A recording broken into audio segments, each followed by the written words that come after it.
안녕하세요. 김성길 목사와 함께하는 사람 이야기 제2단원의 G7 과정입니다. 우리가 이제 전 시간부터 우리 인격성 안에 들어있는 자유의 기능 중에 이제 심리 질병과 관계된 내용들을 우리가 살펴보고 있습니다. 자, 그래서 이 시간에는 1-4회가 되겠습니다. 그래서 앞부분에서 마음의 아픔, 이 심리 질병에 대해서 사회 일반 심리학에서는 뭐라고 이야기를 하는지, 그래서 사회 심리학에 연구했던 많은 사람들, 뭐 프로이드로부터 시작을 해서 칼융이라든지 이런 다양한 사람들의 심리학의 대표적인 인물들이죠. 이분들의 이론을 통해서 심리 질병이 어떻게 발생을 하는지 이런 것들을 우리가 살펴봤습니다. 그리고 또 우리 G7, 이 G7의 관점에서 심리 질병을 어떻게 이해를 하고 있는지 이제 이렇게 두 가지에 대해서 이야기를 나눴습니다. 자, 이런 부분들에 대해서 이제 앞으로 가면서 또 보완해서 더 자세하게 아마 설명을 하게 될 거예요. 그러니까 우리가 이 심리학, 그러면은 우리 G7, KDM에서 연구한 바로 이 G7 심리학이 하나 또 있고요. 우리 지금 요 영상 강의는 제가 이제 KDM의 G7 심리학을 연구를 한 사람이기 때문에 바로 그 부분을 중심으로 이제 이야기하고 치유하고 이렇게 치유에 대한 이야기를 나누게 될 겁니다. 그리고 이제 그러면서도 또 일반 사회 심리학은 이런 부분들을 어떻게 보고 있는지, 그분들은 또 어떻게 치유의 방법들을 활용하는지, 그래서 서로 필요한 부분들은 또 우리가 갖다가 사용도 하고, 왜냐하면 좋은 방법이면 환자를 예를 들어서 아픈 마음을 치료하는데 더 좋은 방법이 있다면 당연히 그걸 해야 되겠죠. 그러면서 성경을 기반으로 한 우리 G7 심리학이라는 게 뭔지, 또 G7을 통해서 치료를 해나가는 방법들이 뭔지, 이런 것들을 우리가 함께 이렇게 비교하면서 살펴보게 되겠습니다. 저는 사실 사회 심리학을 이렇게 따로 뭐 공부를 했거나 그런 일은 없습니다. 다만 이제 저는 이제 교육대학원을 마치면서 교육학을 다룰 때 이제 심리학들에 관한 내용도 또 많이들 보게 되고 연구하게 되고, 또 제가 이제 이 G7 심리학을 연구를 하면서 사회 심리학은 어떻게 이런 문제들을 보고 있나 해서 사회 심리학에 대한 책들을 많이 봤죠. 많이 읽어보면서 세상 심리학은 이런 부분을 이렇게 이야기하고 있구나. 근데 어떻게 보면 비슷해요. 내면의 세계에 대한 것들을 이해하는 부분들이. 다만 차이점은 성경을 중심으로 하는 심리학, 이거는 명확하게 인간의 내부를 어느 정도 알고 이야기를 하게 되는 거예요. 왜냐하면 창조주가 설명을 하고 있기 때문에요. 그래서 성경보다 더 전문적인 심리학 책이 사실 없습니다. 그리고 하나님보다 더 전문적으로 사람의 마음, 아픈 마음, 심리의 병을 치료할 수 있는 분은 없는 거죠. 그 큰 차이가 뭐냐면은, 하나님은 사람을 만드신 분이잖아요.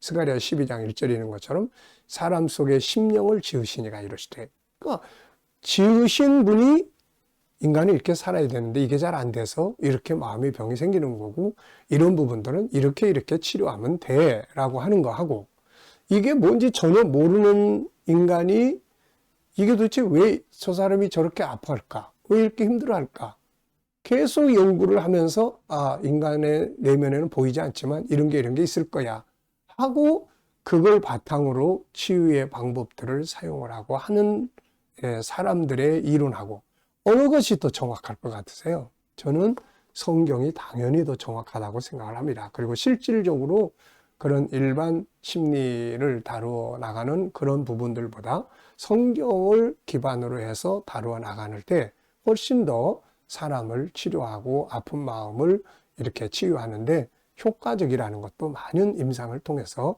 경험을 하고 있습니다. 그러니까 우리가 하나님을 닮은 인간이 하나님이 만들어주신 이 소중한 내면을 바르게 잘 아는 것이 아주 굉장히 중요한 거죠. 그래서 이 부분에 대해서는 앞으로 좀 더 자세하게 설명을 해 나가게 되겠습니다. 자, 이제 15쪽인데요. 1-4번에서는 심리 질병이 육체와 삶에 미치는 중요한 결과. 우리는 보통 병, 아픔 그러면은 육체적인 것만 많이 생각을 해요. 근데 이 마음의 병, 심리병, 정신적인 이 병, 이게요. 참 이게 정말 한 가정을 황폐하고요. 정말 이게 아주 보통 큰 문제가 아닙니다. 그래서 이거를 우리가 무서워할 건 아니에요. 이거는 누구나 다 기본적으로 다 부딪힐 수 있는 거니까. 그러면서도 또 누구나 다 치료할 수 있는 부분들이니까. 그러니까 이런 부분들을 적극적으로 좀 뭐 이상하다 그러면은 적극적으로 우리가 모든 육신의 병도 조기 진료, 조기 치료하는 게 좋잖아요. 그래서 이런 부분들을 조기, 미리미리 자기 내면을 건강하게 관리하는 게 중요하고, 그 다음에는 조금 뭔가 좀 이상하다 그러면은 진단받고 또 상담하고 또 이렇게 해서 다시 자기의 내면을 건강하게 만들어 나가는 이런 삶을 사는 게 아주 중요한 일이죠. 자, 우선 여기서는 이 마음의 아픔, 심리 질병이 육체와 삶에 미치는 중요한 결과들이 뭔가 이 부분에 대해서 좀 이야기를 나눠보죠. 심리 질병은 육체적인 문제로 인해 오는 경우도 있지만 반대로 심리 질병이 육체의 질병을 만들기도 합니다. 뿐만 아니라 심리 질병은 삶을 파괴하고 자신뿐 아니라 다른 사람들의 삶 역시 파괴하게 되는 경우도 아주 많죠. 성경은 이미 심리 질병이 가지고 있는 문제를 다음과 같이 설명을 합니다. 하나님은 이미 3000년 전에 솔로몬을 통해서 인간에게 있어서 마음의 건강이 얼마나 중요한지를 가르쳐 주셨죠. 잠언 4장 23절을 보면은 모든 지킬 만한 것 중에 더욱 내 마음을 지키라. 생명의 근원이 여기서 난다. 그러니까 마음을 지키라고 말씀하고 있는 거예요. 왜냐하면 생명의 근원, 이 삶의 행복이 여기서 나오는 거죠. 또 12장 25절에 근심이 사람의 마음에 있으면 그것으로 번뇌하게 되나 선한 말은 그것을 즐겁게 하느니라. 근심이 마음에 있으면 번뇌하게 되는 거예요. 고민하게 되는 거죠. 또 15장 13절 마음의 즐거움은 얼굴을 빛나게 하여도 마음의 근심은 심령을 상하게 하느니라. 마음의 근심이 우리의 영혼을 고통스럽게 한다는 거죠. 16장 32절 노하기를 더디하는 자는 용사보다 낫고 자기의 마음을 다스리는 자는 성을 빼앗는 자보다 낫다. 17장 22절 마음의 즐거움은 양약이라도 심령의 근심은 뼈를 마르게 한다. 사람의 심령은 그의 병을 능히 이기려니와 심령이 상하면 그것을 누가 일으키겠느냐.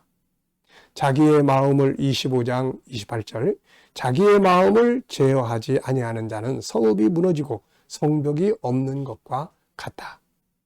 자, 일찍부터 사실 심리학이 발전하고 등장하게 된 것은 그렇게 막 오래되지 않았습니다.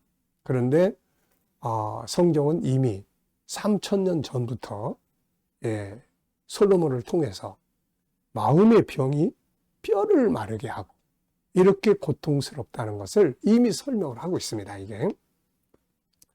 자, 그래서 심리 질병은 육체와 삶을 무너지게 만들고 심지어는 가정을 파괴시키기도 합니다. 마음의 아픔은 무엇보다 예방이 중요하고 또 수시로 상담이나 멘토링을 통해 초기에 진료하는 것이 중요합니다.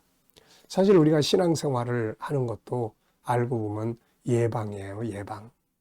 그래서 마음의 고민, 근심 이런 걸 믿음으로, 기도로, 성령의 감동으로 자꾸 해소시키는 거죠, 이거. 그렇게 고민하던 것이 은혜 받고 나니까 감사하게 되고 이게 치유가 되는 거예요. 근데 이런 걸 안 하고 그대로 쌓아두고 또 쌓아두면 이게 누적이 돼가지고 나중에는 이제 스스로도 조절이 잘 안 되는 그런 상황들이 오는 겁니다, 이게. 그러니까 우리가 신앙생활도 바로 그런 부분에서 아주 좋은 마음의 병의 예방 차원에서도 유익하게 됩니다. 자, 그래서 신앙생활 열심히들 하시는 것이 마음의 병을 예방하는 아주 좋은 방법이기도 합니다. 심리 질병은 말 그대로 마음의 아픔이에요. 이건 생각만 바꿔도 고칠 수 있는 쉬운 병이면서도 방치할 경우에 또 눈덩이처럼 커져서 점점 확장돼가는 또 그런 상황이 되게 되는 것입니다. 자, 이 시간에는 여기까지 하고 마치도록 하겠습니다. 그래서 마음의 아픔이 얼마나 우리들의 삶에 안 좋은 영향을 미치는지 우리가 살펴봤고요.